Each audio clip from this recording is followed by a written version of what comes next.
જાદુઈ વાસણ. આ એક ખેડૂત અને તેની અદ્ભુત વાસણની વાર્તા છે. રામ નામના એક ખેડૂત દૂરના ગામમાં રહેતો હતો.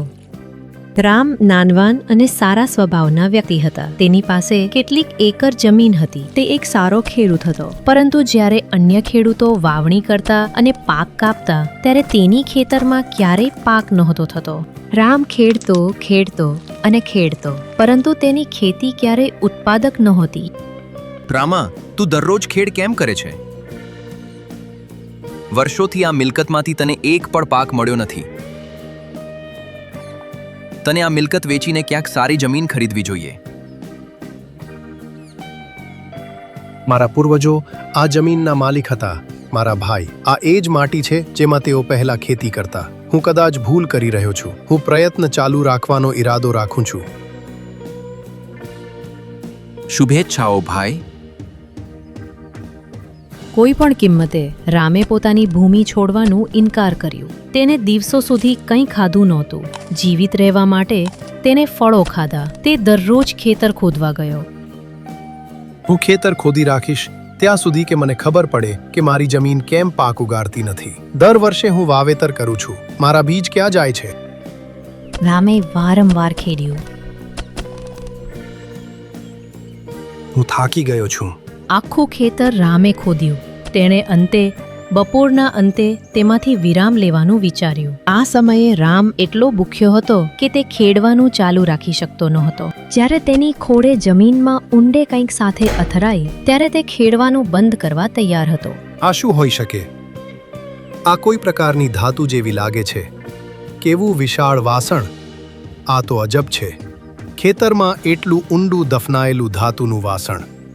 આ કોણ કરશે? આ બિનમતલબનું છે. રામ દુઃખી હતો કારણ કે તેણે પોતાની ઊર્જા વ્યર્થ ખર્ચી નાખી હતી. તેને પોતાની બરફ ખોદવાની કૂચડી ધાતુની વાસણમાં ફેંકી અને ઝાડની નીચે બેઠો. મને લાગે છે કે મને આ જમીન હમણાં જ વેચવી પડશે. હું હંમેશા ભૂખ્યો રહી શકતો નથી. આ મિલકત મને ક્યારેય કંઈ પણ નહીં આપે. રામ છાયામાં બેઠો હતો અને પોતાના માટે મેળવેલા ફળોનો આનંદ માણતો હતો. તે ફળો રામે અનુભવેલી ભૂખની તુલનામાં ઘણી ઓછી હતી. લગભગ 1 કલાકથી વધુ સમય સુધી તે ત્યાં બેઠો રહ્યો અને પોતાની જમીન માટે દુઃખી થતો રહ્યો. તેને ખબર હતી કે તેને જમીન છોડવી પડશે. તે કંઈ કરી શકતો નહોતો. આ સમયે મને મજબૂત રહેવું પડશે. ઓહ, મને આપણું પૂર્વજોની જમીન છોડવી પડશે. મને રાત્રિ પડતા પહેલા ઘરે પહોંચવું હતું. જ્યારે રામ પોતાની ખોદણી લેવા માટે પાછો ગયો ત્યારે તેને જે જોયું તે જોઈને તે આશ્ચર્યચકિત થઈ ગયો. શું અહીં આ કોણ રાખે છે? હું આખો સમય અહીં જ હતો. રામાએ શોધ્યું કે હવે વાસણમાં 100 સ્પેડ્સ છે, જે બધા તેની પોતાની સ્પેડ જેવી જ છે. તે ઓળખી શક્યો નહીં કે કઈ સ્પેડ તેની પોતાની છે. એ શક્ય નથી. શું હું એકવાર પ્રયત્ન કરીશ? રામાએ પોટમાં એક દ્રાક્ષ છોડીને બધી 100 સ્પેડ્સ કાઢી નાખી. તે જે જોઈ રહ્યો હતો તે માન્ય કરી શકતો નહોતો. મૂળ એક દ્રાક્ષમાંથી હવે 100 દ્રાક્ષો ઉત્પન્ન થઈ ગઈ હતી. આ ખરેખર એક જાદુઈ વાસણ છે. આ અવિશ્વસનીય છે. હું આ વાસણ ઘરે લઈ જઈશ. હાય રે, આ તો ખૂબ ભારે છે. મને દોરી લાવવા દો. રામે દોરીનો એક છેડો વાસણની આસપાસ બાંધીને બીજો પોતાની કમરની આસપાસ બાંધી લીધો. પછી તેણે વાસણને પોતાના ઘરે લઈ ગયો. જ્યારે તે પહોંચ્યો ત્યારે તેણે વિચાર્યું કે વાસણમાં હજી શું નાખી શકે. પ્રથમ હું એક ઈંડું મૂકીશ. હું ખૂબ ભૂખ્યો છું અને મેં ફક્ત થોડું ફળ જ ખાધું છે. રામ દુકાનમાં દોડી ગયો અને પોતાની બચતમાંથી એક ઈંડું ખરીદ્યું. તે પછી તેને ઈંડું વાસણમાં મૂક્યું. વાસણ ઝડપથી ઈંડાથી ભરાઈ ગયું. રામ ખૂબ જ આનંદિત થયો. તેણે ફક્ત પોતાના માટે 2 અંડા બનાવ્યા. આ એવી કોઈ પણ વસ્તુ નથી જે મેં ક્યારેય ખાધી હોય. પણ બાકી રહેલા 18 ઈંડા સાથે હું શું કરું? હા, હું આ ઈંડા વેચીને પૈસા કમાઈ શકું. એ સમયે રામે સમજ્યું કે આ વાસણ માત્ર તેને ભોજન જ નહીં આપે, પરંતુ તેની આર્થિક આવકમાં પણ મદદરૂપ થશે. રામે બધા ઈંડા વેચ્યા પછી વાસણનો ઉપયોગ અન્ય કામો માટે કર્યો. તે જ્યારે પણ જરૂર પડે ત્યારે તે થોડી કપડાની ટુકડી મૂકી દેતો. પોટ ઓછામાં ઓછા 50 વ્યક્તિઓ માટે ગાઉન બનાવવા માટે પૂરતું કાપડ પૂરું પાડતું. જ્યારે તેને શર્ટોની જરૂર પડતી ત્યારે તે પોટમાં એક સિલાયેલું શર્ટ મૂકતો અને પોટ 100 શર્ટો આપી દેતું. રામે આ રીતે વાસણમાં અનાજ, ફળો, કપડાં અને મસાલા પણ ઉમેરવાનું શરૂ કર્યું. ઘરો સતત ઘણી વસ્તુઓ ઉત્પન્ન કરતો રહ્યો. ખેડૂતની સફળતા શહેરના લોકો માટે એક રહસ્ય હતી, પરંતુ કોઈ પણ સત્ય જાણી શક્યો નહોતો. કપડાની નીચે રામ હંમેશા પોતાની કળશને ઘરના એક ખૂણામાં યોગ્ય રીતે છુપાવી રાખતો. એક દિવસ રામે વિચાર્યું કે તે પોતાની હાંડી અજમાવી જુએ. એક કુકડી હાંડીમાં મૂકી તે જોવા લાગ્યો કે શું થાય છે. 100 કુકડીઓ અચાનક હાંડીમાંથી બહાર નીકળી અને પોતાના પાંખો ફડફડાવી. હવે રામાનું ઘર કુકડીઓથી ભરાઈ ગયું. કુકડીઓ દરેક જગ્યાએ ફેલાઈ ગઈ. અરે, મને મૃત માછલી મૂકવાની મનાઈ શું હતી? ઓહ, હું એટલી બધી કુકડીઓ કેવી રીતે મેળવીશ? રામે તેમનો પીછો કર્યો, પરંતુ તેઓ ખૂબ સંખ્યાબંધ હતા. તેઓ તેની મેજ પર બેઠા. એક તેની માથા પર ઉતર્યો અને તરત જ ઉડી ગયો. અરે, અહીંથી દૂર થઈ જાઓ, તમે બધા અહીં આવો.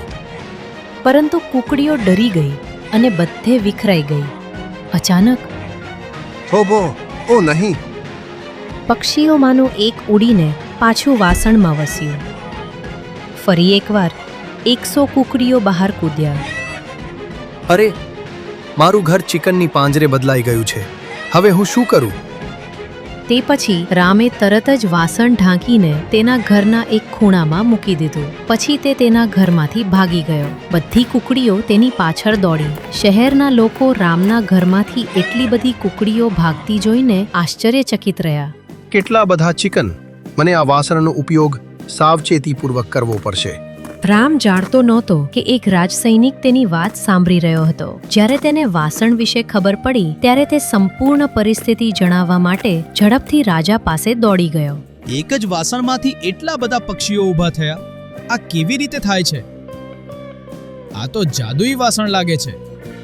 આ વાસણ અને રામાને તરત અહીં લાવો. તે વાસણ તો ખજાના ખાનામાં હોવું જોઈએ. રામે સમજી લીધું કે રાજાએ વાસણ માટે વિનંતી કેમ કરી. રાજા એક સ્વાર્થપરાયણ વ્યક્તિ છે. કદાચ તે બધું પૈસા પોતાના માટે જ રાખવા માંગે છે. એ વાસણ મારી પાસે લાવો. આ ખૂબ મોટું વાસણ છે. પણ એક જ વાસણમાંથી એટલી બધી માદા મરઘીઓ કેવી રીતે મળી શકે? મને વાસણની અંદર શું છે તે તપાસવા દો. અરે, આવું ન કરો. પણ ત્યારે ખૂબ મોડું થઈ ગયું હતું. જ્યારે રાજા આગળ ઝૂક્યો ત્યારે તે ફસ્યો અને વાસણમાં પડી ગયો. હવે વાસણમાંથી 100 રાજાઓ બહાર આવી રહ્યા છે. કોઈ પણ સંકેત આપી શકે તે પહેલા તેઓ બધા લડવા લાગ્યા. આ મારું સિંહાસન છે, ત્યાં ચડવાનું ટાળો. ના, તે મારું છે. હું શાસક રાજા છું. ના, આ સામ્રાજ્ય મારું છે. હોલ રાજાઓથી ભરેલું હતું. અમારા રાજાની રક્ષા કરો. બરાબર છે, પરંતુ તેમાંથી કયો આપણો છે? સૈનિકો તેમના સાચા શાસકને શોધી શક્યા નહોતા. મિનિટોમાં જ શાસકોએ એકબીજાને નિષ્ક્રિય કરી દીધા. મહેલમાં શોક ફેલાયો કે હવે રાજ્ય પર કોઈનો કાબૂ નથી. રામાએ તરત જ વાસણના જોખમો જોઈ લીધા. તે દોડીને વાસણ પાસે ગયો, તેને પકડી ફરીથી ખેતરમાં લઈ ગયો અને ત્યાં જ દફનાવી દીધું. તેની જાદુઈ વાસણ ગુમાવવાથી તે દુઃખી થયો, પરંતુ હવે રામ પાસે પાક ઉગાડતું એક ખેતર હતું. તે ખેડૂત બન્યો અને સંતોષભર્યું જીવન જીવ્યો. અંત.